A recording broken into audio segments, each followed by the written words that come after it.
Hey, Georgia Tech fans, it has been a wild past 72 hours. But look, we've got the latest information for you, including the head coaching search. Where's it going to go? We know an AD has to be hired first, but we're going to talk about that today on this episode of Swarm Talk, brought to you by the Crowded Booth. Pile in here and make yourself feel at home. The Crowded Booth is coming on. The Crowded Booth with Bryce Koon.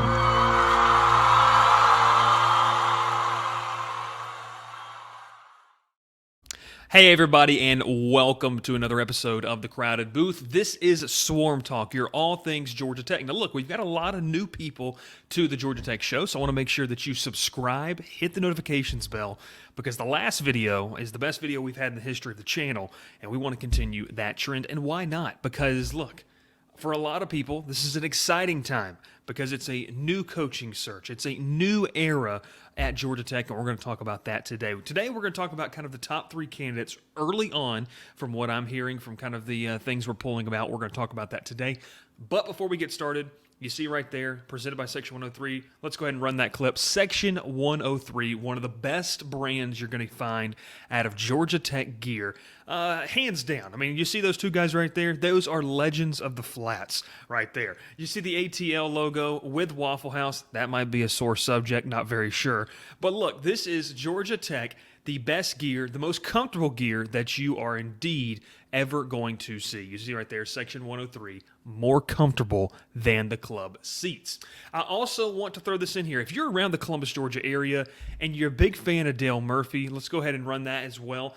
Dale Murphy is, we know who he is, the Leadership Luncheon down at St. Luke Church in Columbus, Georgia, Friday, September 30th at 12 p.m. Now look, it's only $25. You get an opportunity to potentially do a meet and greet as well with Dale Murphy. You can scan that QR code right there, or you can head over to give.gallantfew.org/allstar. And look, this is the beautiful part of it. All of the proceeds, 100% of the proceeds, 427% of the proceeds, completely go and benefit St. Luke's Military Ministry and the Ranger Outreach Center right here next to Fort Benning. It's a great opportunity for you to support those who serve. And look, if you're a Braves fan, you get to have a great opportunity talking with Dale Murphy. All right, Ralph, appreciate those two things. We've hit those, and let's roll into today's show. Well, look, Jeff Collins is gone. He's out of here. Sayonara. Tight Pants McGee has packed up, and he is no longer at the helm of Georgia Tech. I just had a good laugh out of there with Ralph. But look, let's be real here. Let's talk. This is a job, talking with multiple people, that it's a better job than Nebraska. It's a better job than Arizona State. Now, the reason for Arizona State being is obviously the impending doom that is going to happen to that program with a lot of the different things they have going on. But the reason this is a better job than Nebraska is one, and it's just location. The recruiting footprint that you have at Georgia Tech, and who wants to really go out to Lincoln, Nebraska? That idea, we don't really see that as much being pulled. In my opinion, we don't see that being pulled in the ways that it was in the early 2000s, in the 90s when Nebraska was a powerhouse. Even though Georgia Tech has had little to no success over the past 4 years or so, this is still a program that can harp and say we're in Atlanta. We obviously have a great recruiting field. This is kind of a crop that is ready to harvest, and who's going to come in here and take advantage of the things that we have here. Now, look, there's also some of the things as well, the academic, the idea that you have to take calculus. Every student has to do that. Georgia Tech is one of the few academic programs outside of, I'll even say including, Vanderbilt, Stanford, Northwestern. These programs don't have some majors that you can take if you're a football player that might be a little bit easier of a time as a student athlete. Georgia Tech does not have that. So there are some caveats to this job. There's some great things, and then there's some really tough things that you're really not going to have to deal with at other programs. So when we talk about these three names, and I have an honorable mention, there's going to be a lot of names thrown around. And so that's where we want to start, is who's not in the mix. Look, You can listen to your national person. You can read whatever you want to read. And I'll tell you this very much up front. They will DM me and say, hey, stop saying that these people are wrong. But I'm going to continue to tell you that Deion Sanders is not likely to come to Georgia Tech. Look, the thought of having a guy that Atlanta loves, former Brave, former Falcon, it's a cool premise. It's a really cool idea. And I'm not stating that it wouldn't be cool. We're here to be realistic. That's how we've done this show. Deion Sanders, look, is one really committed to building up HBCUs. There's a great video that we may have to link down in the bottom of this, where he talks about building up HBCU programs. You know, Eddie George, that played running back for the Titans, he's at Tennessee State. There's kind of a conglomerate of these folks that really want to build up the HBCU programs. So there's that. There's also this notion that Deion Sanders is a fantastic coach, which I would beg to differ. Deion Sanders has already shown the ability to recruit. We knew that with Travis Hunter. He's shown the ability to flip guys and potentially have the opportunity to develop them, and that's what you want to see. But as far as it goes as a winning program, yes, Jackson State has done a lot better, but the epitome, and Ralph and I've talked about this before off camera, the epitome of what HBCU programs want to play for is that Celebration Bowl at the end of the year. Jackson State hasn't gotten there yet. He hasn't necessarily built a program. He's done a lot of flash, a lot of sizzle with the program of bringing talented guys in, and they may very well get there. But after what Georgia Tech just came off of, do they really need more sizzle? Do they really need a bunch of these different things that are the glitz and the glamour? I would argue no. I would argue that this program just needs to, look, you have the talent in your backyard. You've got talent on the roster. You've got to just have a guy that can coach. Just a ball coach, a guy that can just coach football and that can just develop these men well past. That's another issue kind of facing the program right now. I think you have a lot of guys that are really talented, but I don't think that they've taken the leap expected out of them when they were 18 years old and arrived on campus. And that's the development aspect you're going to hear in a lot of these, in a couple of these names that I think makes them a key component. So you asked me, so Bryce, what are you looking for in a head coach? I'm looking for a guy that can recruit, which you said, well, Jeff Collins did. And Ralph and I just had a back and forth with a fan on Twitter literally before we were posting this video about the recruiting fell off. They had the number 27 class when Collins first came in, which is very good. A top 30 class coming off of the triple option is great. But one, you didn't retain a lot of those players. Jahmyr Gibbs leaves. Two, you really didn't develop the guys that you did get. Jeff Sims is a good player, but he really hasn't taken that step.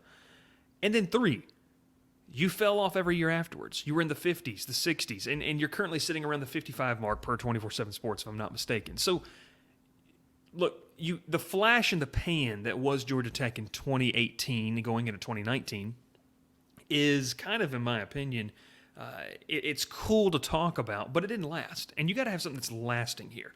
A program like Georgia Tech is not going to be able to pull in every single 5-star, every single 4-star. But if you can get a bunch of 3-stars, and this kind of goes in, we'll talk about here in a second, if you can get a bunch of 3-stars that you can turn into 5-stars, you can develop these guys into all-conference players, that's huge. So it's the recruiting and development aspect. We were talking over on the boards at GoJackets.com, 24/7 affiliate, and someone said, well, you don't care about X's and O's. Well, that has to go into development. You got to have a guy that understands and gives this team an identity. Now, that was the hope when Jeff Collins came. The Minister of Mayhem, you might recall, is what he was called. And listen, he was a good defensive coordinator at Florida, a good defensive coordinator at Mississippi State. It just never panned out as a head coach. Maybe, just maybe, this is a situation where he turns and he comes around, maybe gets an analyst job. I'm telling you, it wouldn't blow me away to see him be an analyst in Alabama, a defensive analyst, to go the Butch Jones route and maybe get a job at a lower-level school in a couple of years. But we'll say this. As we start to get into some of these coaching potential and start to get into some of these things, and correction, Ralph just got 51st currently in 24/7 Sports. Ralph's behind the scenes. Ralph, you want to show your face real quick? Sure. There you go. I'm here. There he is. I'm here. Thank you. All right, now get back off the screen. Thank you very much. No, so look, as we talk about some of these coaching changes, you're going to hear a lot of names. And I will tell you this, Georgia Tech's decision will hinge a lot on not if, but when Auburn wants to make their move and who they go with. Auburn's pretty close to going with an AD that Georgia Tech is reaching out to. So that it's going to be very interesting when you talk about regional ties. I think that's all Georgia Tech's biggest competitor right now. The folks that you're going to see throw the name out for Nebraska job outside of Bill O'Brien, I don't believe that's a real option for Georgia Tech. I wouldn't want it to be a real option for Georgia Tech. But Nebraska and Arizona State, they're kind of different. So if you want to look at a competitor that might be coming up soon, I think it's Auburn. Auburn has better financial resources. They've got maybe a more bought-in donor base that can really go after and would get into a bidding war, and that brings us to our first name. Ralph, go ahead and throw that name up there. This is important. Option number 1, Jamie Chadwell. I want to give you some pros and cons about this. First off, the big con is that Auburn could really look to Jamie Chadwell. If they make this move early, they're already kind of feel like they're closing in on an athletic director candidate. Chadwell could very well be maybe an option because of the, and I want to be careful how we say this, because of the identity on the offense that he brings. Look, if you're Georgia Tech or an Auburn, and I don't want to make this an Auburn show, you have to do something different. Was talking with a former Auburn offensive lineman yesterday on the phone about this. And he is a pro bowler as well, one of the best offensive linemen that Auburn's ever put into the NFL. And he said this: if you're at Georgia Tech or Auburn, you've got to do something a little bit different because you have to understand that you are in a situation that, one, you're surrounded by giants in Athens, in Tuscaloosa. I would even say at this point, you have LSU, you have Tennessee just a little bit north. So programs that are on the rise. Now, we're going to talk about Tennessee in a second and how it could relate to Georgia Tech, and Ralph might fall out of his chair. But what Jamie Chadwell brings is he brings a unique identity offensively. A lot of Georgia Tech fans have already said, well, I don't want to see the triple option. Jeff Monken's going to stay at Army. You're okay. Don't worry about it. But what Jamie Chadwell has done is he's essentially running a shotgun type of option with a little more emphasis on the pass. I think that this could be a perfect recipe as an offensive identity of what Georgia Tech would want to do. You say, well, why? Because in Jamie Chadwell's scheme, you don't have to have 4 and 5 stars. You could take a 3-star athlete, and he could be a 5-star in this offense because of the fit. You have to be able to have the right fit. Look, and I'll tell you this, sitting on the 24/7 and looking at some of these rankings, they don't care about anybody outside of the top 250. Outside of that, everyone's getting a 3-star rating. If you have a 3-star rating, it's just, yeah, you know what, you're a pretty good player. The fine line between 3 and 4 stars sometimes is percentage points, folks. So it's really, that's when the development key comes in. We see what Grayson McCall has become, at Coastal Carolina under Jamie Chadwell, a guy that, helped lead them in 2020 to a, really, really good season, and a guy who has been pretty dynamic in that offense. It gives you an identity. It allows you to recruit 3 and 4-star kids who are still talented kids, but maybe in your system, maybe they're an all-conference player. Maybe they're an all-American player. Can we sit here and confidently say that that Grayson McCall outside of this scheme would be on an NFL draft board? I don't think that you can. I think it's what Jamie Chadwell does is allows him to do that. So all of these different things. So Jamie Chadwell is a legitimate option. The con of this situation, we already talked about that Auburn could be very much going after him, but I think it's also willing, and we need to say, is that what does recruiting look like at Coastal Carolina? I just told you that you don't have to have 4 and 5 stars, but Georgia Tech sits in a place where you could occasionally poach a 4 or 5-star recruit. We've already seen it, and Collins showed that. You could do that. In this situation, Chadwell's recruiting is not at an elite level at Coastal Carolina. Maybe that's due to being in the Sun Belt Conference. Maybe that's due to being a group of 5 program. The question mark for me with Chadwell is if he makes the jump, what does it look like recruiting-wise at Georgia Tech? Can he still attract some of those players? We'll see. I think that the offensive identity would overcome that because of how unique and specialized it is. And I'll tell you this too. We did a show earlier. If you're a Georgia Tech fan, you say, all I care about is Georgia Tech, I just want to watch your Georgia Tech stuff, that's fine. That's great. If you're not, and you like college football as a whole, which I encourage you to, open your eyes to the rest of college football because it'll help you have a taste of what could happen to your program. I want to say this. Tennessee, and I said this, Tennessee's not a great football team by any means. They're good. But they have an offense that is so niche in what Josh Heupel has done is really and truthfully, and I think they gave up, and Ralph, you can give me the stat. I see I got a couple things in here. You could see this. Tennessee's, I think, gave up almost close to 600 or 500 something yards against Florida defensively. So they're not a strong defensive team. But what Josh Heupel wants to do is he wants to be so good offensively is that he forces you to keep up with him. I don't know how Coastal Carolina's defenses rank, but what I can tell you is with Jamie Chadwell, wherever he goes, I think he could implement the same type of mentality where we are so good offensively that you have to try to keep up with us over and over again.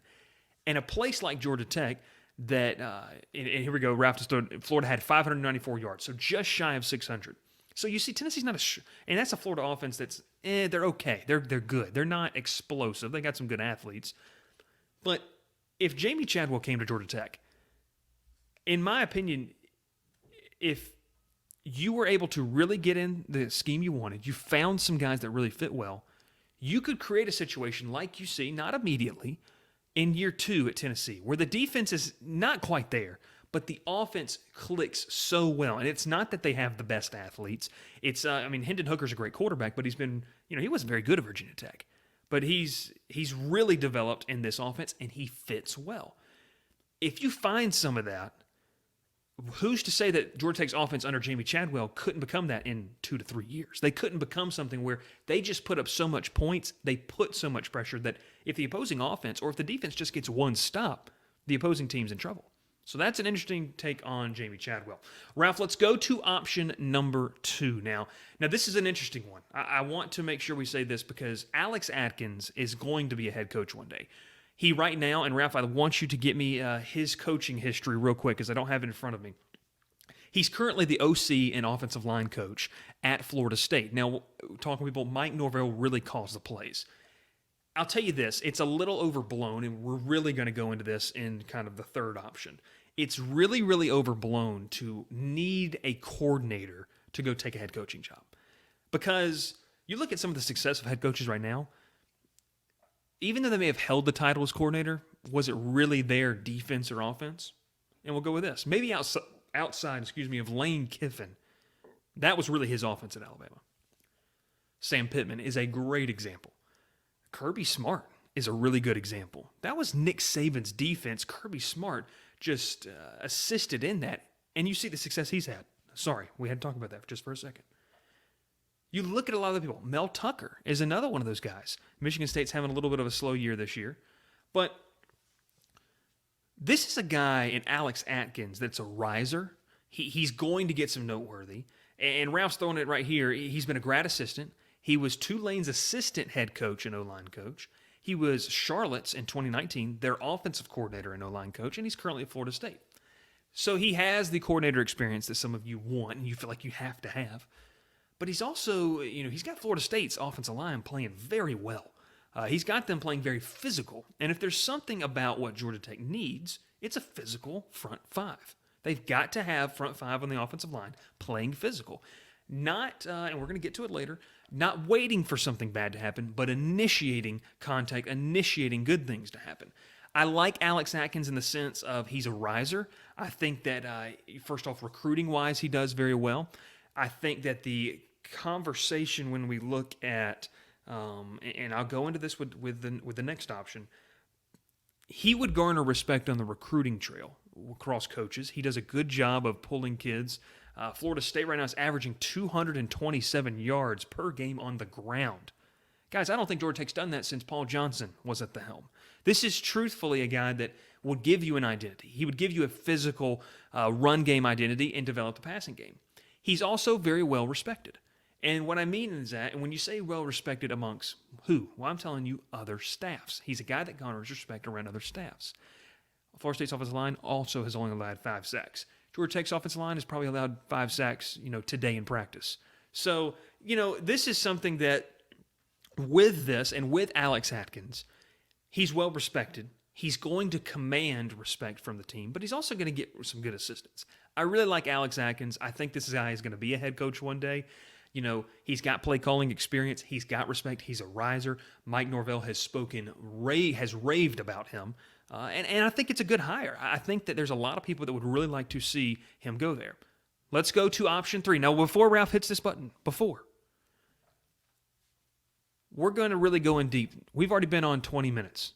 But we may spend 10 minutes on this topic alone, because this right here, Ralph, go ahead and take Alex Atkins off the screen.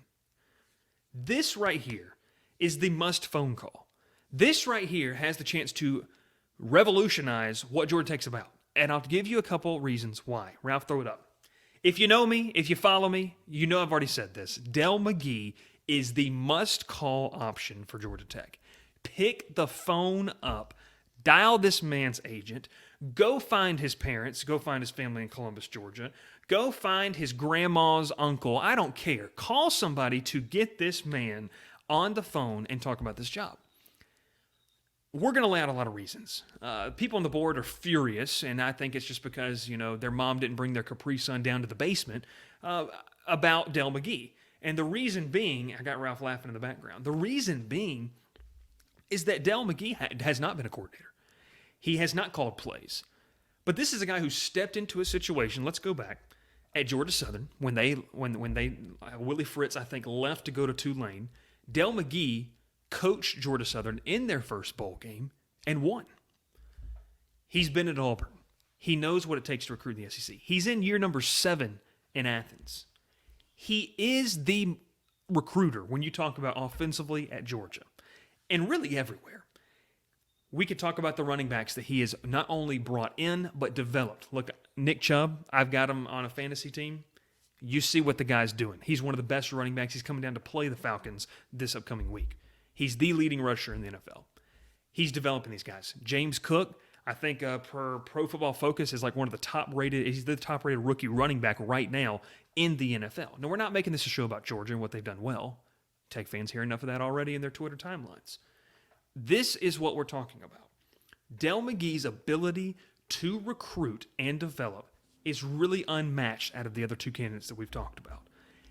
He has been the lead recruiter for several guys on other sides of the football.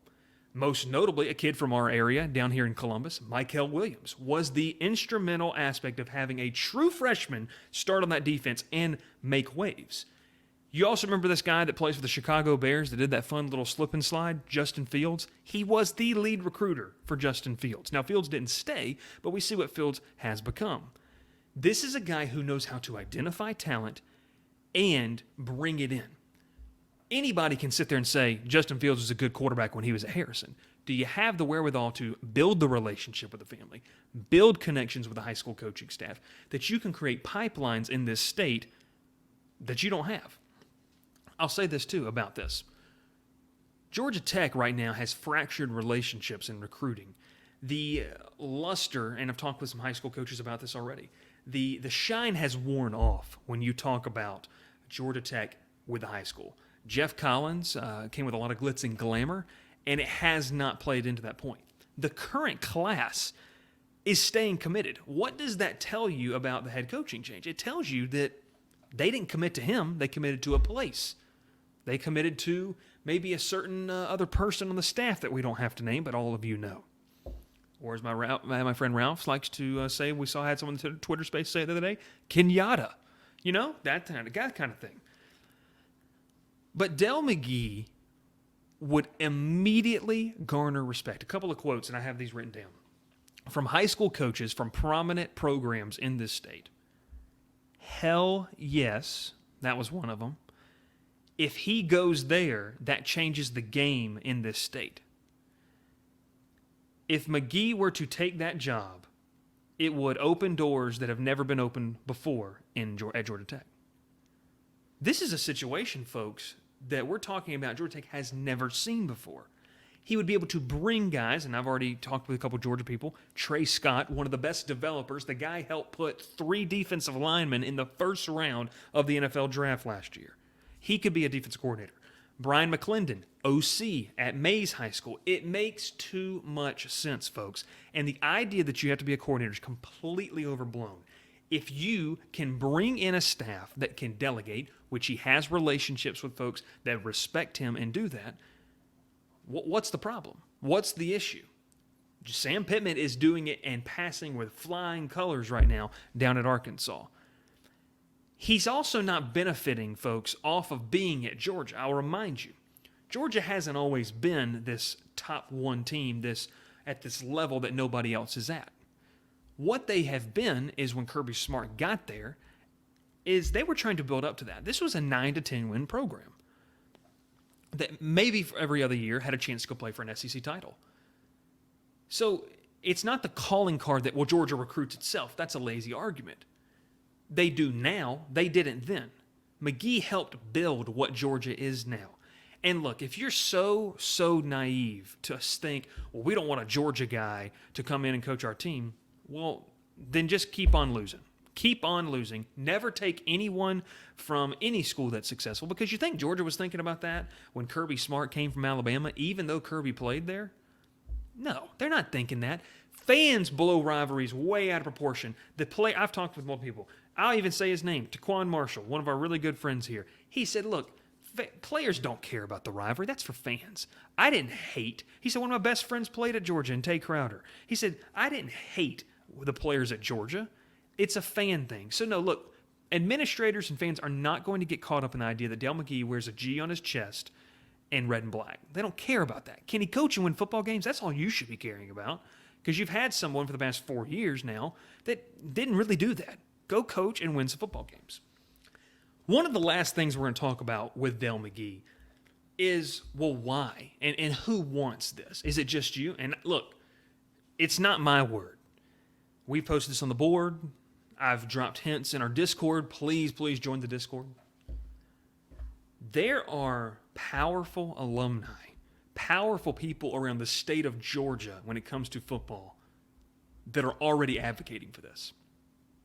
One of the best players, I'll say this. Look, I've only been alive since 1997, but Calvin Johnson's the best player to put on a Georgia Tech uniform. I don't think that's a question. I don't care about John Heisman or any of these other folks that played against janitors and teachers. I'm talking about folks that Calvin Johnson is he's one of the best players to ever play in the NFL at the receiver position. He's definitely got to be the best player to put on a Georgia Tech uniform. With this situation, Georgia Tech has powerful people that want him already. Calvin Johnson's in that mix. If Calvin Johnson, who left the program because he got ticked off about the current regime and was throwing on South Carolina gear to cheer on his boy Demo, he's coming back. He wants to be a part of this. And this is not my word. This is literally from what we're being told. There's another powerful person in the state of Georgia, the minority Georgia Coaches Association, who's already advocating for this. Folks, I don't want to play into this. We don't really talk about this stuff a lot, but it's true and it's real. And this is not my own words. This is from other people. Having an African-American head coach in Atlanta opens possibilities and doors that we've never seen at Georgia Tech. Dale McGee commands respect from anyone, regardless of race, color, or anything. He's said that. He's talked about that. This, in my opinion, would be a home run hire because he's going to delegate. He's too smart of a guy not to. You see him on the sidelines, you ever watch a game, he's not a rah-rah guy. He's a business-like guy. He cares about his people. He cares about his folks. And I think that this is, in my opinion, this is the best option to go with. Ralph, let's throw in the fourth option and we'll wrap it up here. Look, the honorable mention in this situation, Dale McGee is my favorite, but the honorable mention has got to be Brent Key. If you had the chance to watch the press conference yesterday, he said all the right things. It was a refreshing breath of air to hear someone just be real. Just be real. And Brent Key did that. I think this team's going to respond to that. I don't know what they're going to do, but I will tell you this. I've heard this from 3 different people close to the program. If this team goes out and wins like 5 games this year and they finish 5-7 somehow, and outside of the games, Florida State and possibly Georgia, I don't think there's a game that, you could look and say they're definitely like overmatched.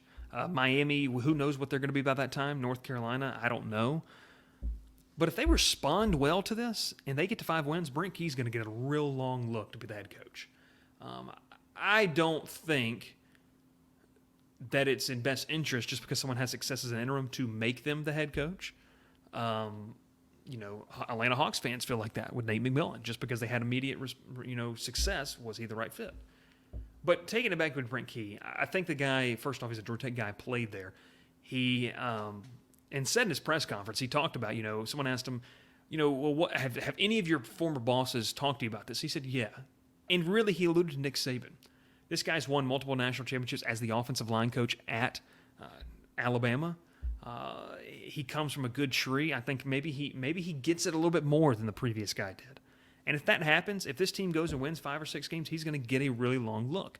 Key's obviously well connected with the donors, with the money people in this program, and so it's going to be interesting to see kind of what happens. Ralph, take that if you don't mind taking that honorable mention away. But look, wrapping all of this up.